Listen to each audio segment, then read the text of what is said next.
How's everyone doing today? We're back, you guys. I want everyone to first thing I want to do is I want to say I wish that everybody's having a great day. Hope everyone's day is A-OK. Y'all already know what to do for me, please. We don't have to keep explaining that.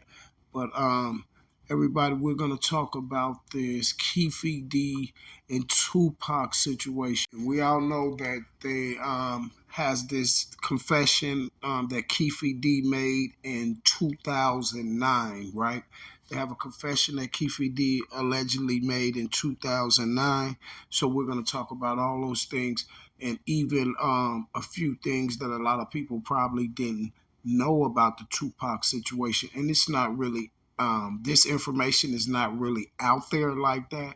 So in this, I look at this as like a main key piece of the Tupac whole case. Reason why? Because you will have a whole different narrative on the whole situation if this little key piece of evidence was implicated, like they implicate everything else. But that's here nor there.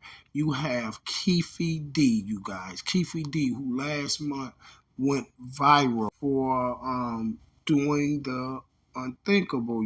Everybody say, what is wrong with this man? Why would this man go up on interviews and things like that? And all these interviews and talk about the situation with Tupac after he signed this proffer. He didn't even have to sign the proffer. If you really want to look at it, he ain't supposed to be talking about it anyway. But after he signed this proffer, which makes it even worse, so why would you go on Vlad TV's interview? Why would you go on Vlad TV's platform to get interviewed and discuss this situation? In the Tupac situation, Tupac Shakur, he was a well-known person, so we can't say that people all over the world knows Tupac Shakur. You see what I'm saying? People everywhere know Tupac. So if people everywhere know Tupac, and then this Keefe D confession comes out, now you could say just as many people know Tupac knows Keefe D as well, right?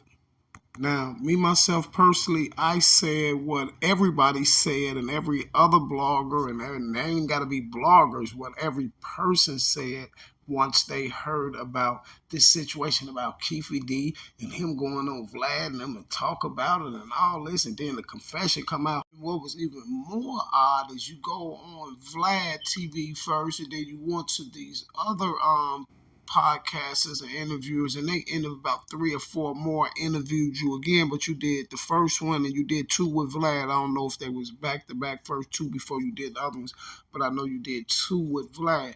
And on each one of those interviews, you said the exact same thing that you said on the recording for this alleged proffer that you was giving this police officer, Caden, right? So now I'm thinking, like everybody else thinking, have this guy lost his mind doing that? But then I had to think, I said, no, Keefe D has made millions of dollars doing what he's doing through distribution of, y'all already know, illegal substance and stuff like that. Now, Keefe D has made millions of dollars. Keefe D is a well-known person, and Keefe D is old enough to know not to do that. See, but now I see the bigger picture, and I'm going to let y'all know this here. Keefe D knew exactly what he was doing. And by the end of this video, you will see exactly what I'm talking about. And I know a lot of people may have seen this guy before. This is Kevin Hackey.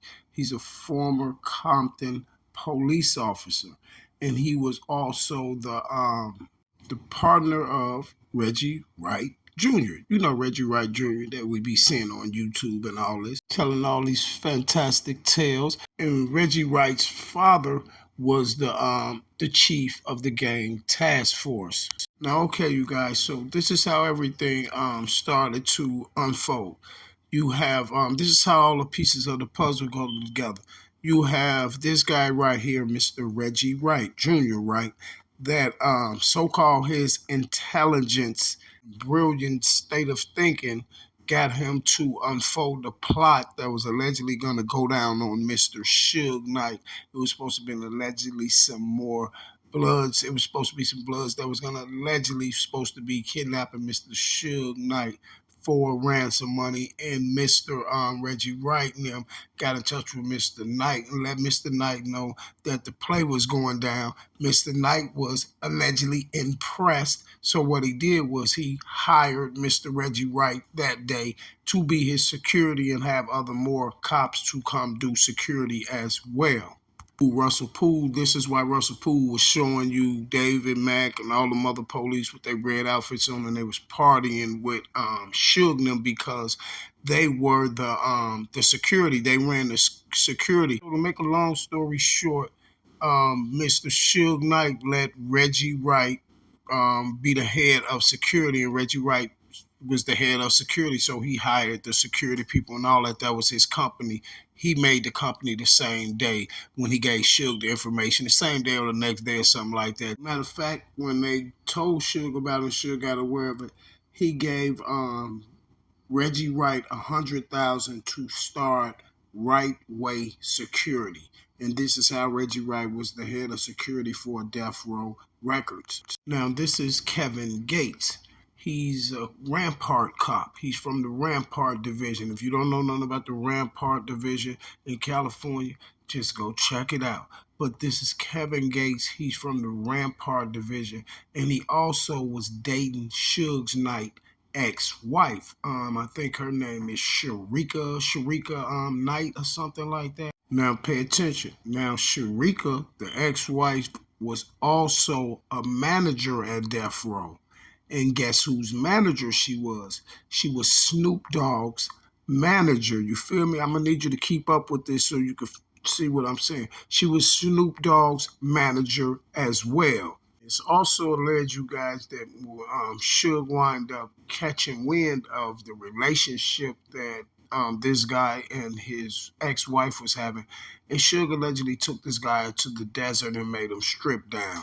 So now y'all see that this guy, Hackey, was Reggie Wright's partner. So when 94, I think it was, in 94 when Tupac got out, Suge and bonded Tupac out, Mackey was approached by the FBI to go undercover and be Pac's bodyguard. He was the one undercover that was Pac's bodyguard.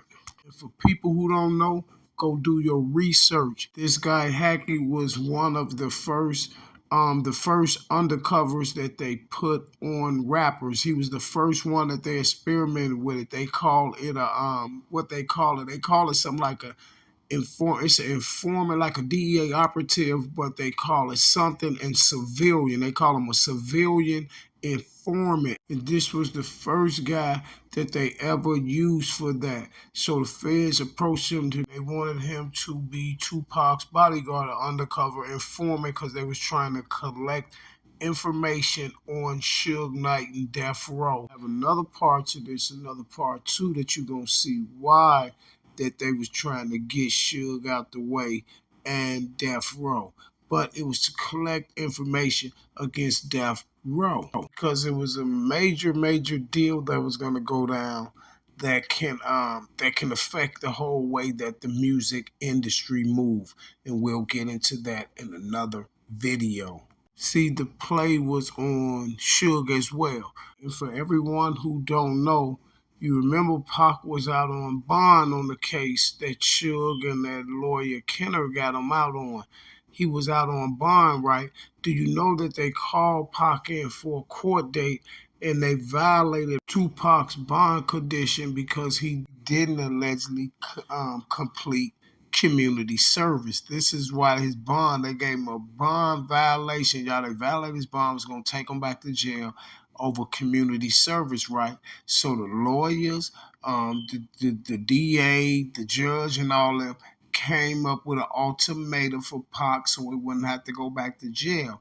And that ultimatum was Pac had to do a charity show, a free charity show for a police officer. Now, Suge didn't know about it or Pac didn't know about it until they told him what he had to do. This is the ultimatum. It comes from the lawyer. So, and then they also told Suge that he had to get some big time celebrities and have some celebrities there that night as well. And one of the celebrities that was going to be there was Mike Tyson after his fight that night. You feel me? See, in this performance that Pac is supposed to be doing, is at the 662 Club in Vegas. You know, that wasn't the after party after the Mike Tyson fight. That was what Pac was told he had to go that night and perform or he going back to jail.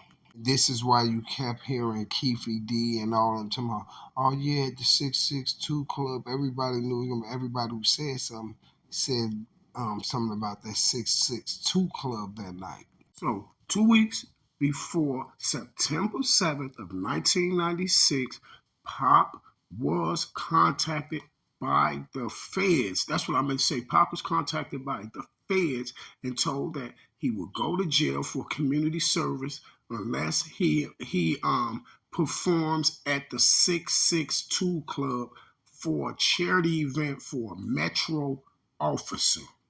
Now check this out. Now Suge was actually trying to purchase Club 662. Now Club 662 is owned by a lady named Helen Thomas. Now check this out. Now the morning of September 7th, the day Pac was supposed to perform the charitable event in Vegas, and that was the same night that Tyson was fighting because Tyson was supposed to come to 662 as well. Now, on September 7th, the day the event's supposed to take place, that morning, Frank Alexander, Michael Moore, which are Tupac's bodyguards, and also Mr. Reggie Wright Jr.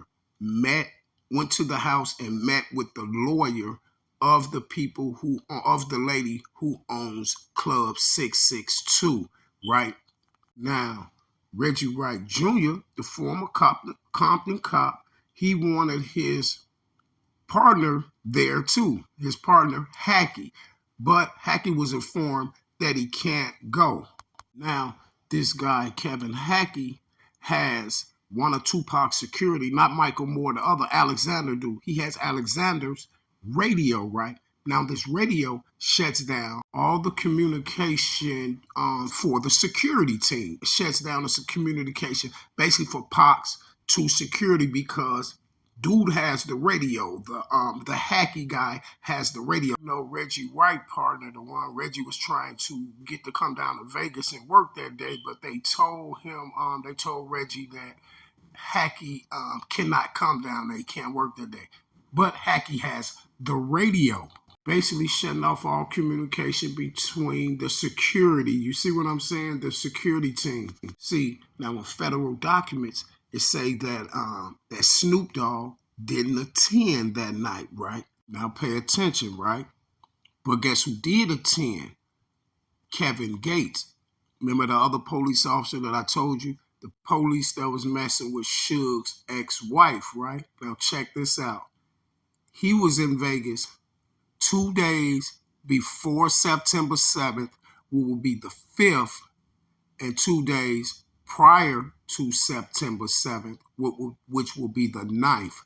So we have the officer Kevin Gates that was there 2 days before the incident with Pac, and he stayed 2 days after the incident with Pac. See, but here's the kicker. Kevin Gates was paid by Snoop Dogg. You see, Snoop Dogg paid Kevin Gates to be there. Now, I want y'all to note this. The Kevin Gates is the Rampart police guy, right? Now, it was a phone call recorded through the Kevin Gates guy and Suge's ex-wife. She's talking about that Snoop was the one that paid the officer Kevin Gates to be there, and Suge doesn't know about it. Kevin Gates, okay, there was a check from Buffalo Rubbish now. Even when he worked, it was paid cash by Snoop, not unless it was that whole other thing. Nobody knew about the whole thing. No, let me just say that. Unless it was that whole other thing. Nobody knew about the whole thing. No, let me just say that. You may ask, some people may say, well, why is that so important? And why is the guy, Kevin Gates, the officer asking Suge's ex-wife that because he's trying to clean their stuff up. Because listen to this here, he's trying to clean their stuff up because of this here.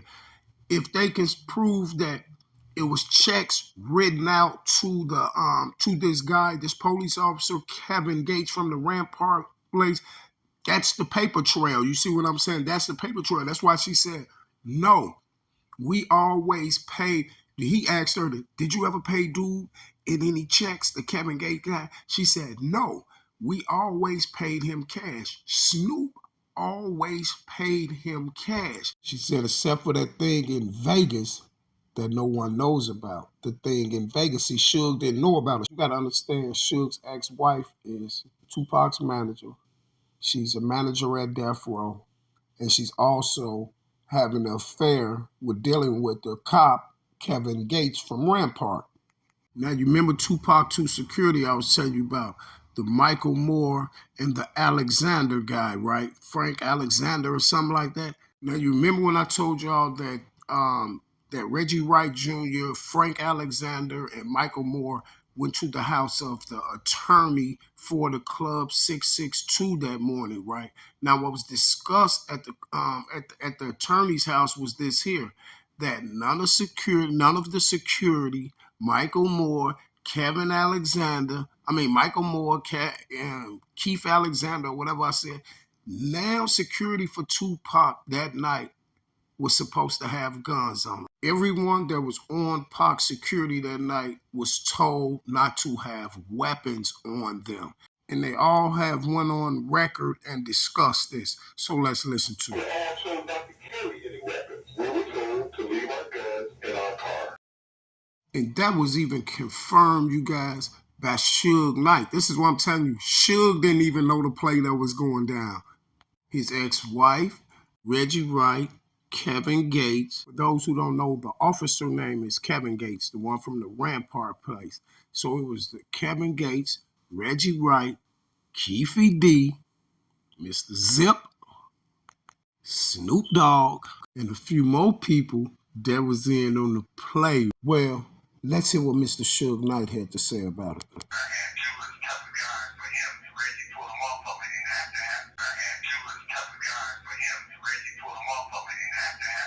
Did you hear Suge say I had two of the toughest security on him, and Reggie Wright pulled them off him? He's talking about Michael Moore and Frank Alexander, the ones that Reggie Wright had come to the meeting that morning at the manager from 662's house, right? The lawyer, from 662 house, right? Y'all remember when I told y'all that Hackey had they had Frank Alexander's walkie-talkie, right? He had Frank Alexander's walkie-talkie, which this is the main walkie-talkie for all the security, right? So basically what I'm saying is Hackey, the officer, has the main walkie-talkie that can get in contact with all the security on Pac's security team, right? Okay, so when they leave the MGM Grand at night from where the fight to on their way to the 662 club, we all know this when the shooting took place and everything, right? Now, this is why Keefe D didn't implicate this in that statement that he made, because the statement that Keefe D was making was the statement that they wanted Keefe D to make. Because if you look at Keefe D's confession on there, what is Keefe D's confession doing? Keefe D confession is basically cleaning up all the loose ends and taking people out of it that was involved in it. You know, certain people that they don't want names and things to come up in there. This is why Keefe D confession was coached. The reason why I'm saying it was coached, because guess what?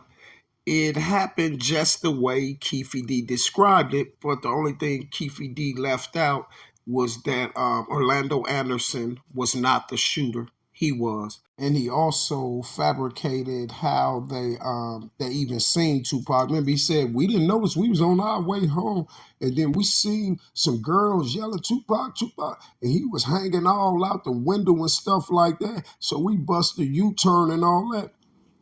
That was fabricated because he didn't tell no one that the bodyguard that went to the 662's manager house that morning with Reggie Wright Jr., he didn't tell no one that bodyguard, what's his name, Frank Alexander, was the one who cut off Suge's BMW. He pulled in front of Suge them. He cut Suge them off, y'all.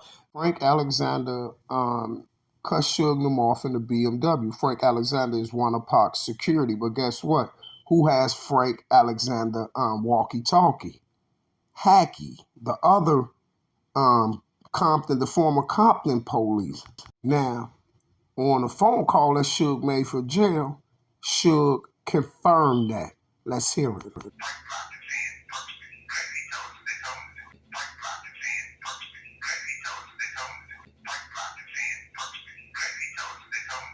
Frank blocked us in. They told him to do it. Who told him to do it? Maybe the people that has his walkie-talkie, right? And maybe the people that took him to the lawyer's house that morning for 662 to meet up with the lawyer and the manager and them, right? Now, I wonder how many people know why Orlando Anderson was let loose. Orlando Anderson was apprehended in California and he was extradited back to Las Vegas. But the Las Vegas prosecutors and the investigators, detectives on the case said he was of no significance, right? Why? Because they said that they knew Orlando Anderson was not the shooter.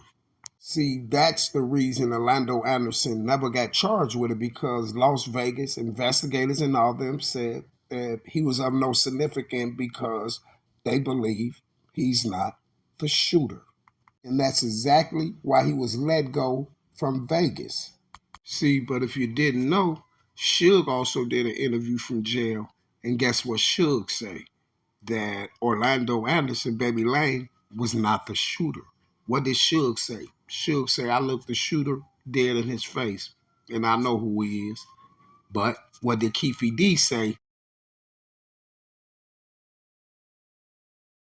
Keefe D said in the interview that when they pulled up on them, he couldn't do it because they had busted U-turn, so that will make him on the passenger side and Pac will be on the passenger side of the other car. So the driver will be closer to Pac. So he said he told the guy in the back seat that was behind the driver to take care of the business, but dude spooked out. So he said Baby Lane said, I'll do it. But Baby Lane was in the passenger's back seat behind Keefe D.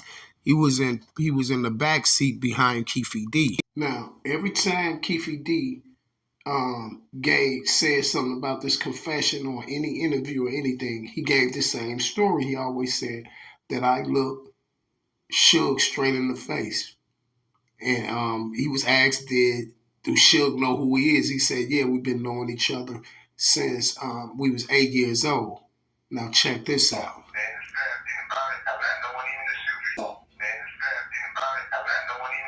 Hit him in the head. I immediately looked up. When I looked up, I see, the fear in this big time. As we get right up to this point right here, one of the little dudes who deal with Reg, he did something that he know not to do. He cuts in front of us. As he cuts in front of us, the Cadillac starts shooting.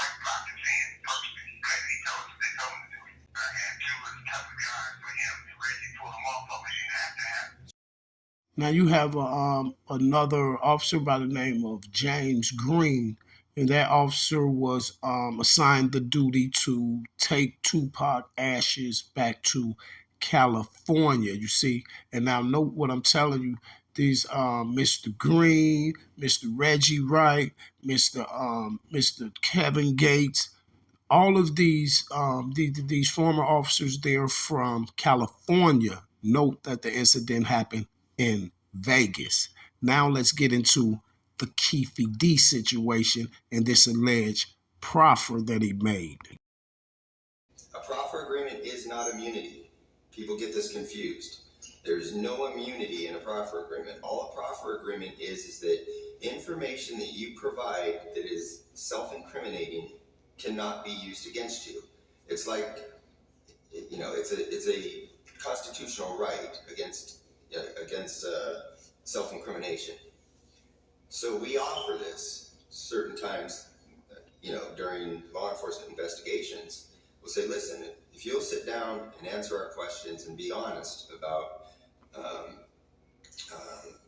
responding to our questions, we won't use your information against you. We'll use your information to prosecute other people. And if other people provide information that we can use against you, we most certainly will.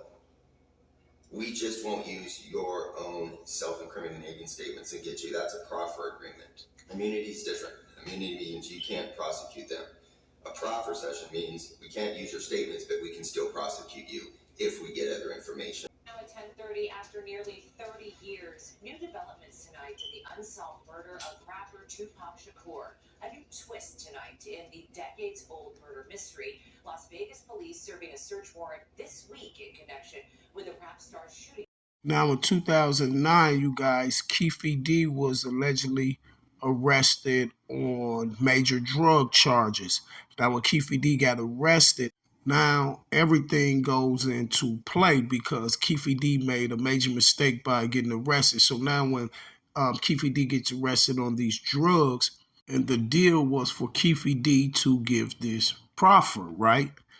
For Keefe D to give the proffer, but Keefe D didn't know that the cross is nothing but the double cross. This officer Keaton gets involved in it. He said, "Oh, they got Keefe D on some drugs." So the officer Keaton and the prosecutors had Officer Keaton to work a deal out with Keefe D so he wouldn't be arrested on the drug charges, and that was the perfect opportunity for Mr. Keefe D to discuss this matter, what happened that night with Tupac. You feel me?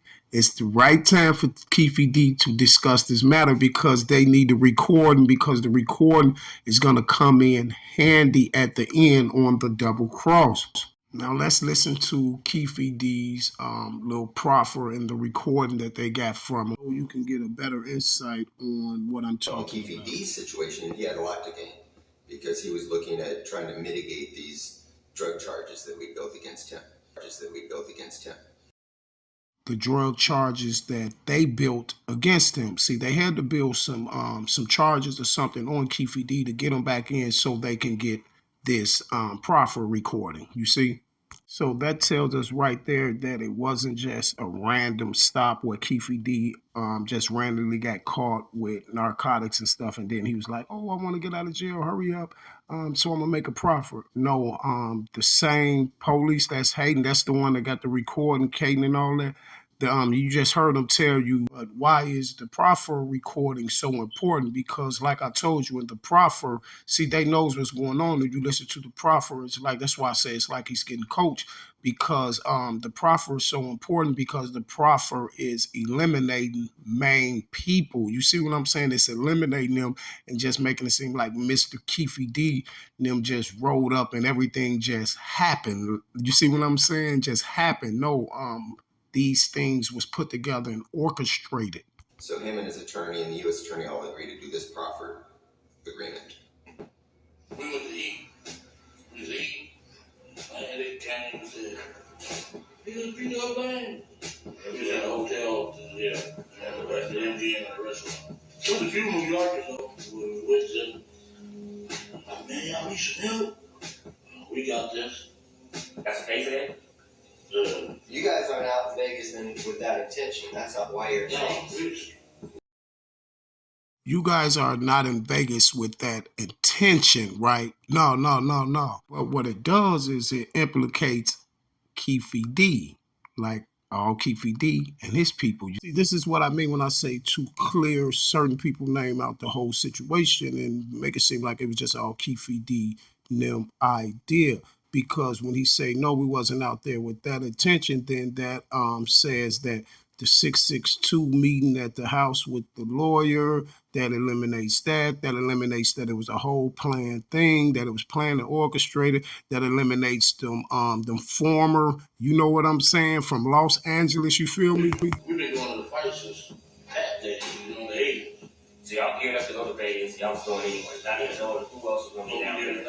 Not knowing if Pac and Chip was going to be down there. We didn't have no pistol. We didn't have no pistols down there. Now, Keefe D was supposed to allegedly been eating you guys at they was allegedly supposed to been eating in the MGM, same place where Parkland was at. And the thing happened with Orlando Anderson, and someone supposed to ran in the restaurant and told him that they just jumped on his nephew, right? But for some odd reason, not even that they're just in the MGM eating in the restaurant while this thing is taking place with Orlando and them, and Tupac and them is in the MGM as well. Keefe D is also in the restaurant along with some New Yorkers supposed to be in there eating too as well, that told him that Puffy allegedly supposed to have $1 million or some money on Pac's head, and he's supposed to told Keefe D this is the right time that we can collect that money that Puffy allegedly has for Pac. It was right here. Perfect opportunity, baby. That was it talking? Yeah. Because of what happened with Yeah. He told me in the lobby that he had some change. someone. Had a change. That being, he had a little secret apartment. Thing popped out. Popped up. Popped up. Yeah. In the armrest? Yeah. See, here's another thing that got me confused, right? We're gonna put it like that. Here's another thing that got me right. Is the guy is saying Zip. He said that was Zip, right? So if Keefe D's coming in to give a proffer, then before he gives the proffer, you guys start recording this proffer, then how would they know about Zip? This is why I said the whole coaching He deal. tells them, hey, we're gonna go handle this shit or whatever. Yeah, they act like, hey, y'all want some time? Like, you know what them motherfuckers at? They was telling us that they gonna be at the 662 Club. Who said that? Everybody. Everybody out there? Yeah, everybody. You get out of the car with Zip after everything. So what do you say to him? Like, man, we gonna handle this like They gonna, he's like, yeah, sure, perfect time. We have Keefe D in the MGM eating, and then some New York guys is there, which is allegedly this guy Zip. Then he tells Keefe D that we have some Jimmys with us, and Keefe D said it was in the bins in the compartment that pops out, and then you have detective says in the armrest, right? See, Suge and Puffy and them had the little thing going on when the alleged stuff took place with Pac and Quad Studio. So when Puffy and Bad Boys come to California and they perform and things like this, and for them to have protection in California, Mr. Puff Daddy hired some Crips. And the Crips happen to be Keefe D and them, who allegedly do security and protect them when they're in California from the Bloods. Puffy's not there, but Zip's there in the Benz with a compartment that pops out in the armrest. You see? So he's saying basically that the New Yorkers offered to go with them to find Tupac. And then you heard when he said, okay, he was like, oh, they're going to be at the 662 Club, right? They're going to be at the 662 Club. You know, the club that Pac was mandated to go perform at for a charitable event for a police officer, right? So Keefe D, you knew he was gonna be at the 662 because you said everybody knew, right? But then you said y'all was riding around looking for him, and then y'all was finna leave because y'all got tired of looking for him. Why y'all just didn't go wait at the 662 where everybody knew he was gonna be going to? And then another thing I want to know is security guard Keith Alexander, Radio K Dub to to block Suge's Knight's vehicle, right? So it definitely seems like someone knew exactly where Tupac was gonna be and Suge was gonna be before they even made it to the 662 Club, and someone definitely knew that he was in a BMW, right? Okay, then you jump out of the car. And then what happens? Okay, in the van with the busters. You know what I'm saying? Okay, so Lane Cadillac with T Brown and Dre. So it was a Cadillac in a van that was riding too deep, and allegedly Keefe D was in the van with the busters, right? So he said they was busters, so he got out that van and got in the Cadillac with Baby Lang, his nephew, Orlando Anderson, because this is how it's going to go down, because Orlando Anderson is going to be the alleged trigger man. I've been thinking, maybe I'm an scapegoat or something. I just want to let everybody know, what I'm saying? I ain't, what I'm saying? I didn't do it. See, and if y'all getting the whole point of everything that's going on and what I'm saying in this video, you'll start to realize that Keefe D was working for the police before 2009 and even before Tupac Shakur lost his life. Yeah. Yeah, go with the van. It's 2 cars go 662. Yeah, the van and the camera. Doesn't that sound like Gunna's Prosper? You remember when Gunna was in the courtroom, they was like, yeah, so didn't you in your statement, didn't you say that you and Mr. Lamar was riding in the car and that stuff wasn't yours? Yeah. Yeah, it seemed like she was saying everything and he was just saying, yeah, right? Doesn't that seem like that? But let me give you another similarity. Don't y'all remember when the thing happened with Vaughn, right? You remember what Vaughn manager said? That he told all the security to put all the weapons up in the car, right? Remember, because as y'all all know, you can't bring no weapons in the club, right? So with this Keefe D Tupac incident, the security came, Mr. Michael Moore and the other dude, Keith Alexander, they came and they said that they was told to everybody who was guarding Tupac that night to don't have no weapons on them, to put them in the car. Reggie Wright tried to come back and clean the situation up with saying, no, I didn't tell him to put them in the car. I told him no weapons was allowed in the club. But Keefe D, I'm going to tell you, just like I told the manager on the Vaughn thing, it's strange that you say that. And the strange part about it is Pac didn't get hit up at the club. He got hit up on the street. Same thing with same thing with Vaughn. He didn't get hit in the club. He got hit on the street, right? Okay, so what was the purpose? You also had one of Pac's security that refused to give up his weapon, right? Mr. Michael Moore, right? Okay. They didn't show up. We waited about 15, 20 minutes. They didn't show up. So it's like, let's go get some liquor. Yeah, Corey, they gonna kill us, dog. You don't have no work. Got the police killing my brothers and all that. Man, you crazy. Stopped at the liquor store. I got out the van with the ass and jumped in the Cadillac. Buster, this kid. Then we came up Harmon at the Las Vegas Boulevard. And shit. Here he coming at BMW again.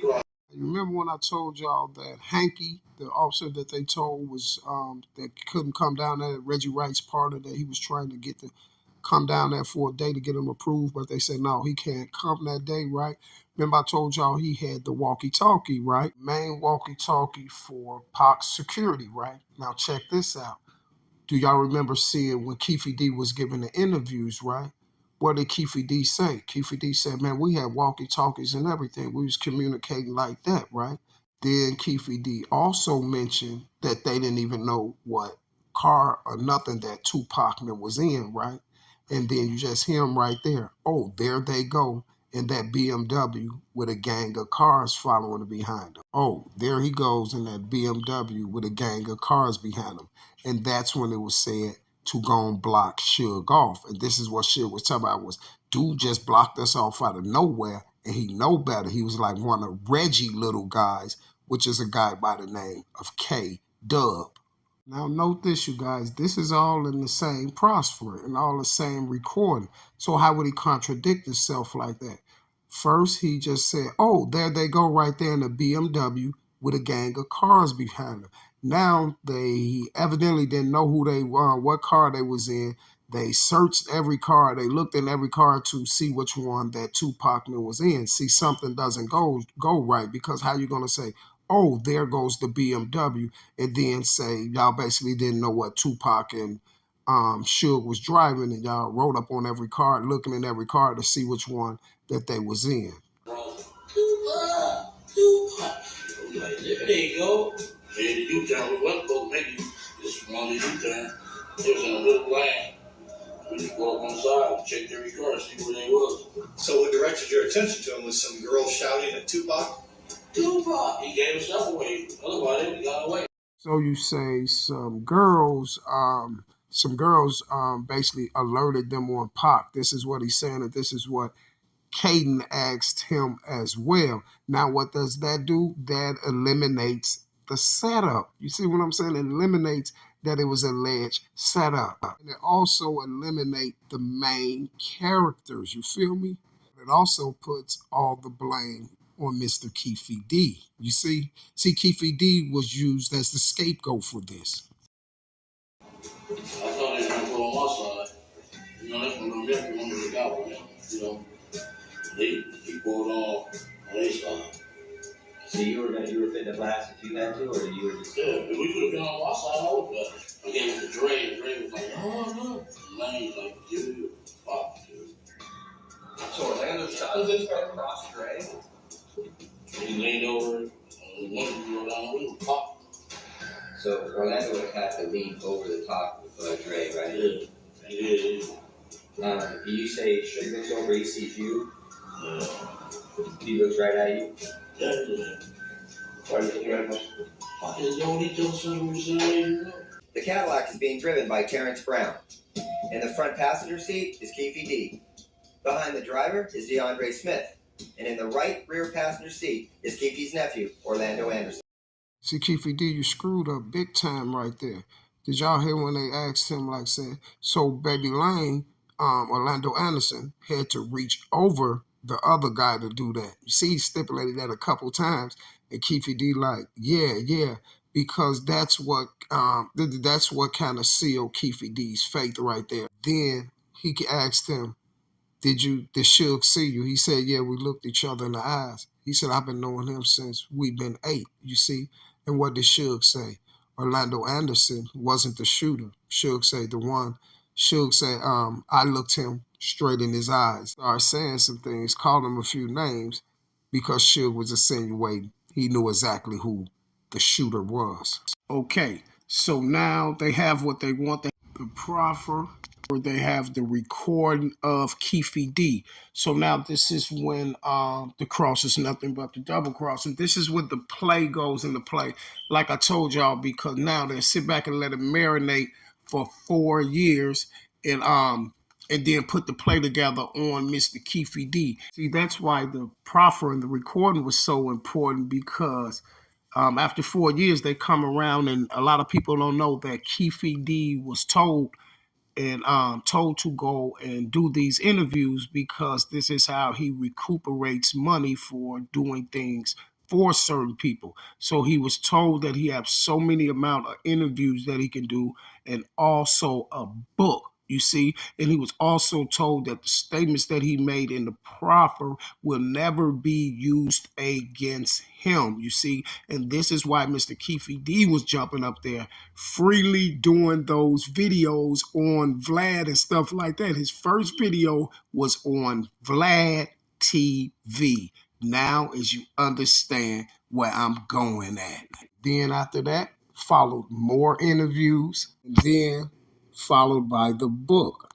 See, look, you have to be out your mind if you really think that Keefe D was that dumb to do that, go on there and talk about that stuff on interview. Keefe D has made millions of dollars to help other people. Keefe D put that together, and Keefe D with the help of other people, Keefe D put that together, and Keefe D got the job done. So no way on the face of this earth is Keefe D just gonna get up there and just be talking about it for nothing to try to get money and all that. No, Keefe D was told that he can go talk about it, and this is how he's gonna generate a lot of more money. He can talk about it because the things he talked about in this proffer can't be used against him, and that's why they told him to make sure that whatever you said in this proffer, that's what you say, no more, no less, because anything after that, then you can get prosecuted and charged with this crime.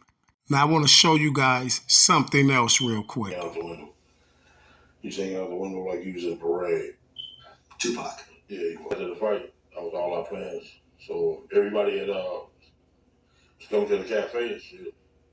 I seen someone probably someone 1180 East Coast crib. They're like, hey, they just jumped on your nephew. Like, ooh, said some death row niggas.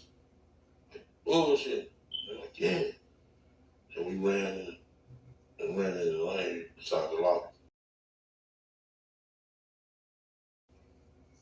So y'all ran into your nephew Orlando. What did he say to you? He just said they jumped on him and stuff like that. I asked him, was he alright? He said his shoulder's kind of fucked up. I guess from getting kicked in the shoulder or something. He said his shoulder was fucked up. How mad was he? I was more mad than him. Yeah. Why would you know what I'm saying? What would you know what's up? Know what people that is. So what exactly did he tell you? Did he tell you like, yo, Tupac jumped on me, or? He just said the Death Row niggas jumped on him.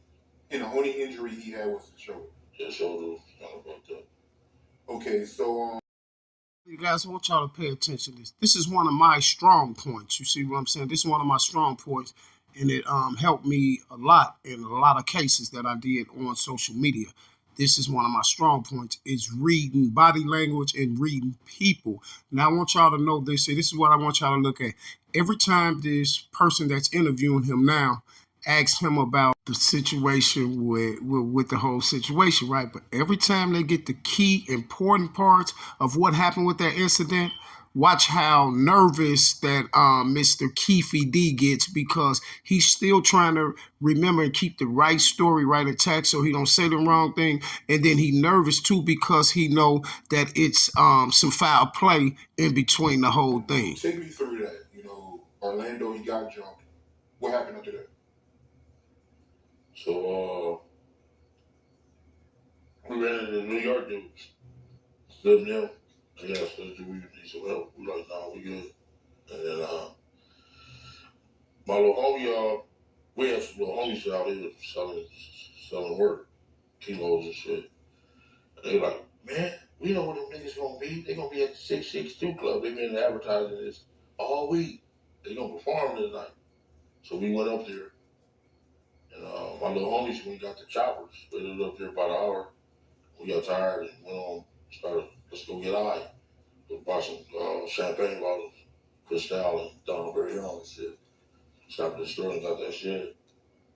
When we left,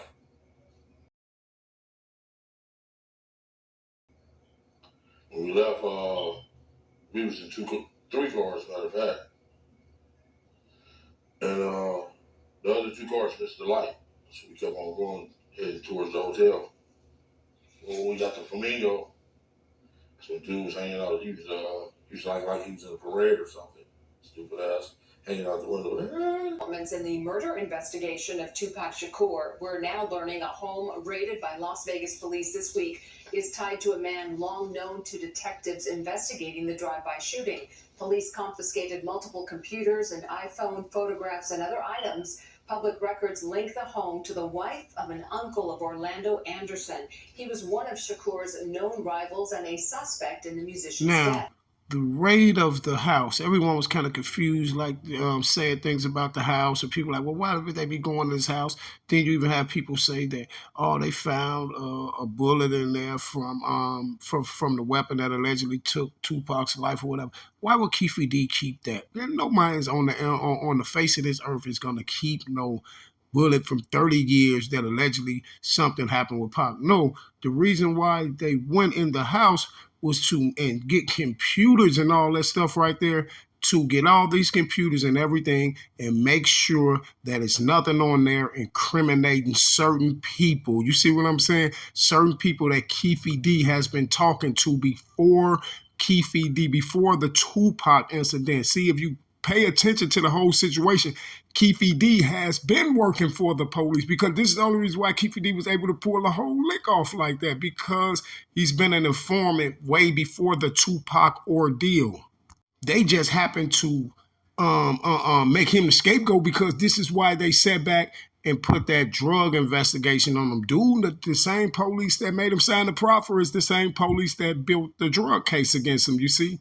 For him to come in and make that proffer, and then he can be, the fall guy for the whole situation. See, like I told you, Keefe D is not a dumb person. And let me show you why Keefe D made the proffer and how they played him to make him make that proffer, just so they can come back around and get him. Details here is easy because it happened to me. Yeah. And I ask a lot of people because, my opinion on it, like, nobody went, this is my opinion. Nobody went to jail. And actually, if you didn't do what you did, probably 48 people would have went to jail. Yeah. All their kids would have been affected. Their wives, people would have lost their homes. All that shit. I really saved their lives, home. Yeah. They gave me a deal I couldn't refuse. You know, people be here, right? They gave me a deal I couldn't refuse. You know, people be here, right?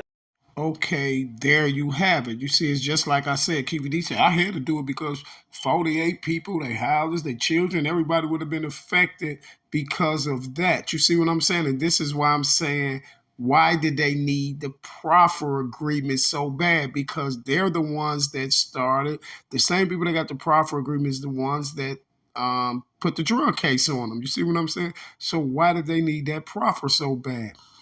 So they can get Keefe D at the end and clear everyone else's name up, the important people. Seen several videos and a lot of videos saying that that Vlad video is gonna get him 25 years, get Keefe D 25 years. I hear people saying Vlad this and that, this and that. And guess what, you guys? Vlad was a part of the play. Now you remember when I told y'all that when dude was asking, when Keefe D was giving the proffer, when dude was saying like, so you're telling me that Orlando Anderson had to reach over this other guy to allegedly get the shot off. That's why he kept referring to that and asking him that in that question, because this is how they're gonna get Keefe D when it's all said and done. They're gonna get him. Now check this out. What witnesses were saying though was that when they saw the arm stick out the window and do the shooting, it wasn't a skinny arm. It was a bulky, hefty looking arm. Well, I was in the passenger seat. I'm not saying it's you. I'm saying that there's 4 people in the car, but they said it wasn't a skinny arm that stuck his hand out the window. Who the witness? Can't say. Okay, they lying. Now, Keefe D made the proffer. Keefe D was there. Keefe D knows everything. The only other people know was the other people that was involved in it, and y'all already know who I'm talking about. So why would Vlad say when Keefe D say, well, who told you that? He said a witness, and then Keefe D said, well, what witness is that? What witness is that? He said, oh, I can't tell you. And Keefe D said, oh, well, he's lying. See, how would Vlad know the witnesses on Keefe D case? Keefe D just told us he know all the witnesses that was in that paperwork, everybody who was scratched out and everything. So why would it be some mysterious witness that Keefe D doesn't know, but Vlad knows? You see what I'm saying? No, Keefe D, it's not a witness. It's them. You know who? The same ones that put the drug investigation on you, and the same one that knew everything about the proffers, and the same one that got the proffer from you. See, because y'all are the only people know all the witnesses and everything else. See, you feel me? So for it to be some type of secret witness that you don't know about, but for some strange reason, the guy that's interviewing you, he knows the witness. I know who the witness is too. The witness is nothing but someone who was a part of the play and someone who's putting the play together for those people, someone like allegedly, or let's just say the interviewer. You feel me? Strange, isn't it? See, this is why I always tell you that they keep stuff in the stash for the scapegoat. Everyone has to be a scapegoat for certain type of incidents, just to not just to clear other people's name, important people, you see. And on this one right here, it happens to be Mr. Keefe D. You see, they had to clear everybody else's name out of it and let Mr. Keefe D take the fall for it. And it's the same thing I was telling y'all about the YNW Melly thing. They had YNW Melly to do that because YNW Melly thought he was going to move up in the rankings, and then they turned around and crossed him out and charged him with this stuff. You feel me? That's why YNW Melly got that feature with Kanye West. They told him he was going to the next level. No one gets features with Kanye West unless you're a special person.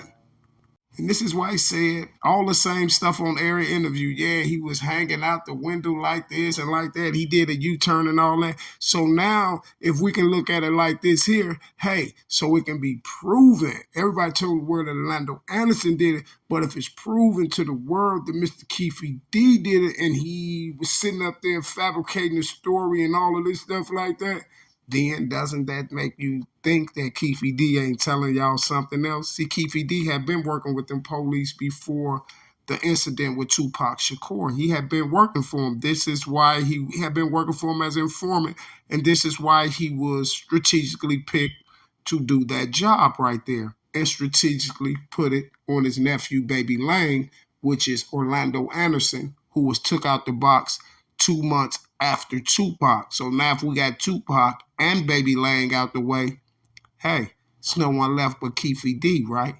And why have Keefe D been cool for the last 27 years? Because Keefe D was informant for these people. He was an informant for these people, and that's why Keefe D was picked to do the job. Y'all hear that confession? You see, when someone's giving a confession, you never have the cop that's going to sit back and be like, so yeah, in the armrest, so yeah. Basically, the only thing Keefe D was in there was saying was yeah, and dude was explaining everything else, and then dude explained it a little bit, then Keefe D will come back and say the exact same thing that the dude just said. Because once Pac out the way, Orlando Anderson out the way, then Keefe D will be the scapegoat. You know, the alleged real trigger man will become the scapegoat, and everyone else get cleans up, right? So now, in that same interview where Vlad was asking about, when he asked Vlad, well, who's the witness? In that same interview, this one he was asked about Reggie Wright, the officer, right? Now, check out what Keefe D says about Reggie Wright. See, this is why I told y'all, Keefe D had been an informant the whole time. Keefe D was an informant for Reggie Wright, you see? So not only did Keefe D get money for his interviews, his book, and all those things like that, as y'all noticed, Reggie Wright was doing videos and everything that Keefe D was doing too, right? Because they was allowed to do it, but all the time Keefe D didn't know that the cross was nothing but the double cross, you feel me? Now watch this. See, this one right here is going to sum the whole thing up for you. Reggie Wright said that police came to his house to investigate the Tupac shooting and your involvement in it. That's what I don't understand. Why does they keep asking this crooked ass cop shit? You know what I'm saying? Why do they keep asking this crooked ass cop shit, man? Just like I said, when he said, don't you need Keefe D getting locked up for Tupac murder? And I said, he need to be right in handcuffs with me for Tupac, for Biggie murder. I know he had his hands in that shit. That's what I was about to get back to him. Now you got Reggie Wright at the same time this interview and all this stuff is taking place around about the same time. You got Reggie Wright saying that I bet you Keefe D goes to jail for Tupac murder. Now, what happened to Keefe D? He went to jail for Tupac's murder, right? So Reggie Wright knows something that we don't know. Oh no, Reggie, you know something that they don't know. Hope y'all enjoyed the show, and I'm out.